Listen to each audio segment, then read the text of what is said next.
नमस्ते, जय श्री श्याम। एसकेपी भक्ति में आपका स्वागत है। आज हम आपको करवा चौथ की व्रत कथा सुना रहे हैं। कथा शुरू करते हैं। एक बार एक साहूकार था, उसके 7 बेटे, एक बेटी थी। बेटी का नाम वीरवती था। कार्तिक माह की करवा चौथ पर 7 बहुएं बेटी और उसकी पत्नी ने व्रत रखा था। उसकी बेटी की कुछ समय पहले ही विवाह हुआ था, इसलिए उसके व्रत के बारे में ज़्यादा नियम पता नहीं थे। हमेशा की तरह उस दिन भी उसके 7 भाई शाम को काम से निपटकर घर आए और वीरवती से कहा, बहन भोजन कर लो। वह बोली, भैया आज तो मैंने करवा चौथ का व्रत रखा है। भाई का नियम था कि वह बहन के बिना भोजन नहीं करते थे। उन्होंने सोचा ऐसे तो बहन भोजन नहीं करेगी, कुछ करना चाहिए। एक भाई ने आग जलाई, दूसरे ने पेड़ पर चढ़कर चलनी दिखाई और तीसरा बहन को बुलाने गया। सारे भाई एक दूसरे का काम कर रहे थे। बहन को भोजन करवाने के लिए भाइयों ने कहा, बहन व्रत कर लो, चांद तारे निकल गए हैं। बहन ने भाभियों से कहा, चलो व्रत करते हैं। भाभियों ने कहा, ननद भाई ये तो आपका चांद दिखा है, आप व्रत कर लो।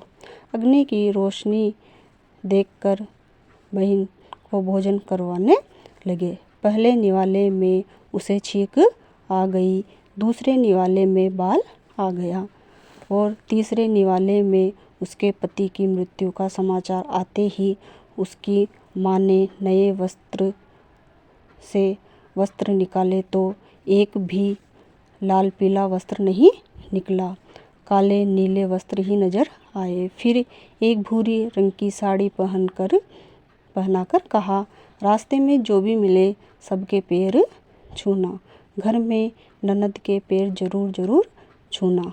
माँ ने साड़ी में 10 दाने चने की दाल के बांधे, जो भी रास्ते में मिलता वह पैर छूती। स्त्रियां कहती, ये कैसी स्त्री है, घर में तो पति मरा पड़ा है, ये पैर छू रही है। घर गई तो आंगन में ननद खेल रही थी। पैर छुए तो ननद ने आशीर्वाद दिया, दूधो नाओ पूतो फलो।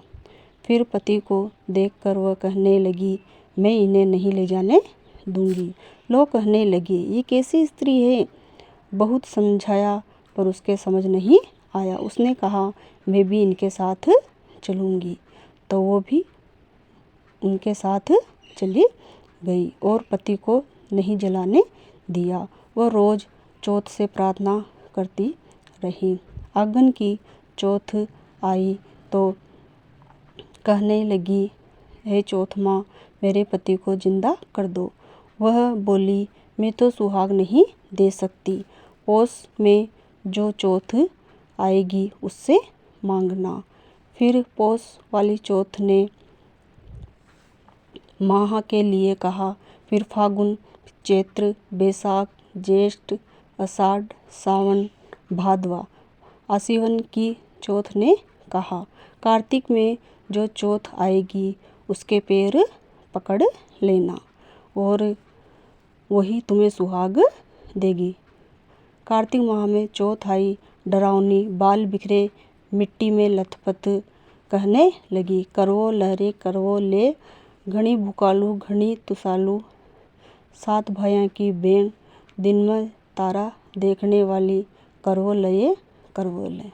वीरवती ने उसके पैर पकड़ लिए और अखंड सौभाग्य की दुआ मांगने लगी। चौथ मैया, मुझे अखंड सौभाग्य दो। चौथ मैया ने उसे अखंड सौभाग्य दिया और वीरवती ने करवे को सीधा घुमाया तो उसका पति जिंदा हो गया। वीरवती ने अपनी सास से कहा, सासू माँ, आपका सौभाग्य है जो मेरा पति जिंदा हो गया। फिर सासू ने कहा, बहू, ये तुम्हारा ही भाग्य है जो मेरा बेटा मुझे मिल गया। ये चौथ की कथा थी। आपको ये कथा कैसी लगी कृपया मेरी वीडियो को लाइक करें, शेयर करें और मेरे चैनल को सब्सक्राइब करें। जय श्री श्याम।